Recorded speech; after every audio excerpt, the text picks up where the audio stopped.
Hello दोस्तों, जोहार। Nagpuri math मनोरंजन यूट्यूब चैनल में आपका स्वागत है। आइए, आपका स्क्रीन में दिख रहा है उस आकृति का नाम है बहुभुज। इस आकृति से रिलेटेड पूछे जाने वाले सभी एग्जाम में एक ही पॉइंट बनता है कि इस आकृति का विकर्ण कितना है। अगर बोला जाएगा चतुर्भुज में कितना विकर्ण होगा तो आपका आंसर होगा 2। अगर पंचभुज में पूछा जाएगा तो आपका आंसर होगा 5। अगर षष्ठभुज में यानी 6 भुज में पूछा जाएगा आपका विकर्ण तो आपका आंसर होगा 9। अगर आपका सप्तभुज में पूछा जाएगा तो आपका विकर्ण होगा 14। ये हम कैसे जान रहे हैं? इसी तरह से आपको निकालना सिखा देंगे सिर्फ सेकेंडों में, वो भी बहुत आसान तरीका से। तो आइए सबसे पहले इसके बारे में डिटेल्स समझ लेते हैं। इसका पीछे हिस्ट्री क्या है, यहाँ कहाँ से आया है, ये कैसे बहुभुज नाम पड़ा। सबसे पहले आपका आकृति दिखता होगा, पहला आकृति जिसका नाम है त्रिभुज, इसको इंग्लिश में कहते हैं ट्रायंगल। दूसरा नंबर में होगा आपका चतुर्भुज, उसको इंग्लिश में कहते हैं क्वाड्रिलेटरल। तीसरा नंबर में होगा आपका आकृति पंचभुज, जिसको इंग्लिश में कहते हैं पेंटागोन। और अगला नंबर में होगा आपका आकृति षष्ठभुज यानी 6 भुज, उसको इंग्लिश में कहते हैं हेक्टागोन। और आपका अगला आकृति होगा 7 भुजा से बना हुआ आकृति, उसको कहते हैं सप्तभुज, उसका इंग्लिश होता है हेप्टागोन। उसके बाद अगला आता है अष्टभुज, उसको इंग्लिश में कहते हैं ओक्टागोन। आपका 9 भुज को इंग्लिश में कहते हैं नोनागोन, और 10 भुज को इंग्लिश में कहते हैं डेकागोन। आइए इसका पूरा विस्तार से जानते हैं इस बहुभुज के बारे में। आपका स्क्रीन में दिख रहा है उस आकृति का हिस्ट्री जानते हैं। देखिए, आपका जो आकृति दिख रहा है, जितना भी आकृति है उसको कहा जाता है बहुभुज। तो बहुभुज किसे कहते हैं? जब 2 भुजा से अधिक भुजा मिल करके एक आकृति का निर्माण करता है, उसको कहते हैं बहुभुज। बहुभुज का इंग्लिश होता है पॉलीगोन, और पॉलीगोन जो शब्द है ग्रीक भाषा से लिया गया है। और पॉलीगोन 2 शब्द मिलकर बना है, पोली और गोन। तो पोली का मतलब होता है बहुत, क्या होता है? बहुत। और गोली यानी गोनिया, तो गोनिया का मतलब होता है कोन, क्या होता है? कोन होता है। अगर बहुभुज शब्द का बात किया जाए तो ये संस्कृत शब्द है। क्या है? संस्कृत शब्द। संस्कृत से और बहुभुज 2 शब्द मिलकर बना है, बहु और भुज। यानी हम कह सकते हैं बहु का मतलब होता है बहुत, क्या होता है? बहुत। और भुज का मतलब होता है भुजा। इसलिए हमारा हिंदी में दोनों शब्द मिल करके हो जाता है बहुभुज। अब ये समझ में आ गया।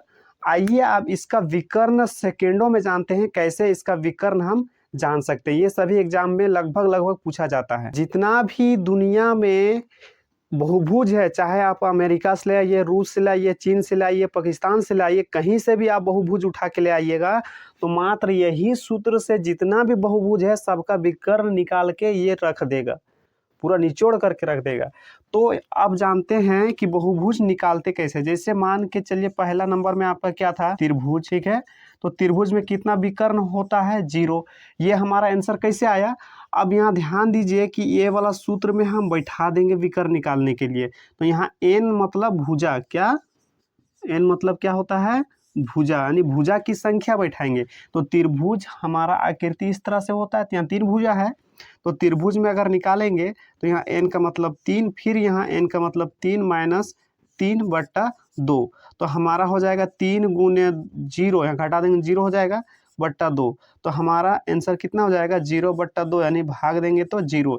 इसलिए हमारा त्रिभुज में विकर्ण कितना है? 0।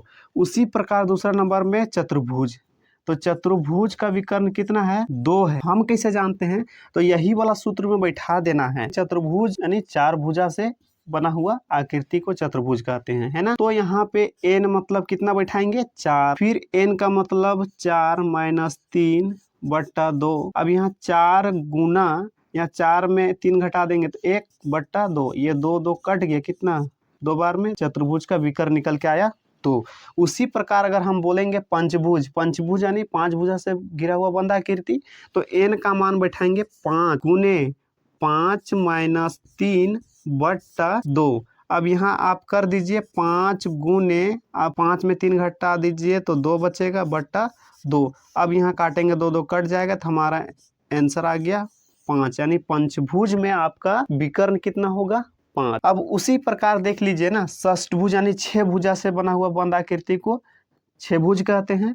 तो उसका विकर्ण निकालने के लिए क्या करेंगे? हम n का मान कितना बैठाएंगे? n बराबर 6, तो n यानी 6 इंटू 6 माइनस 3 बट्टा 2। अब यहाँ 6 गुना 3, अब यहाँ 6 में 3 घटा दीजिए, कितना बचेगा 3 बट्टा 2, ये 2 कट जाएगा 3 बार में, तो हमारा आंसर कितना आ गया, 3 3 गुना कर देंगे तो 9। ठीक है, तो आपका छेभुज में आपका विकर्ण की संख्या कितना होगा, 9 होगा। उसी प्रकार आपको अगर बोला जाए अष्टभुज में विकर्णों की संख्या कितनी है, तो आपका आंसर क्या होगा, हम आपको नहीं पता तो सिर्फ ई वाला सूत्र में बैठा दीजिए ना, n इंटू एन माइनस 3 बट्टा 2। तो अब यहाँ n यानी कितना बैठाएंगे 8 गुना 8 माइनस 3 बट्टा 2। अब यहाँ 8 गुना 8 में 3 घटा दीजिए, कितना होगा 5 बट्टा 2। अभी कट जाए कितना 4 बार में, तो 4 और 5 गुना कर दीजिए तो 20, यानी अष्टभुज में आपका विकर्ण कितना होगा 20 होगा। अब इसी प्रकार दुनिया का कोई भी बहुभुज आपके सामने ला के खड़ा कर दिया जाए ना, तो इसी सूत्र में आप बैठा दीजिए, उसका ऑटोमेटिक विकर्ण निकल करके आ जाएगा, वो भी सटीक। अगर यह वीडियो आपको अच्छा लगा होगा तो प्लीज़ इस चैनल को सब्सक्राइब करें और दोस्तों के साथ शेयर करें, ताकि इसी तरह से आपको वीडियो लगातार मिलते रहे।